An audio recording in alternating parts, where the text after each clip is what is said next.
నువ్వు పేదవాడివి, నీకు తండ్రి లేడు, నీకు పాలు ఎక్కడివిరా అన్నారు. తల్లిని వెళ్ళి అడిగాడు, అమ్మా నాకు పాలు ఉండవా అమ్మా అని అడిగాడు.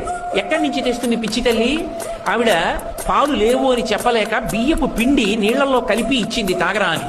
పిల్లవాడు తెలియక నీళ్లు పట్టుకుని పరిగెత్తుకుంటూ మిత్రుల దగ్గరికి వెళ్ళాడు.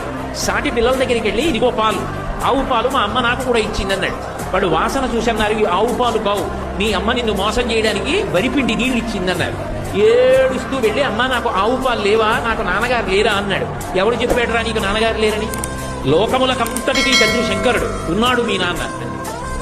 అయితే ఎలా కనపడతాడని వెళ్ళి తపస్సు చేయి, ఆయన కనపడతాడండి. బాలభక్తి. వెళ్ళి పరమశివుడి గురించి తపస్సు చేశాడు. ఉన్నాడు అని నమ్మి తపస్సు చేశాడు, ప్రత్యక్షమయ్యాడు. నీకేం కావాలన్నాడు.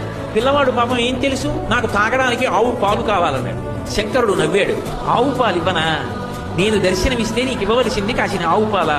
నువ్వు నన్ను అడిగావు కాబట్టి పాల సముద్రాన్ని సృష్టిస్తున్నానని క్షీరసాగరాన్ని సృష్టిస్తున్నాడు ఉపమన్యువు కోసం. ఆయన చెయ్యలేనిది ఏముంది?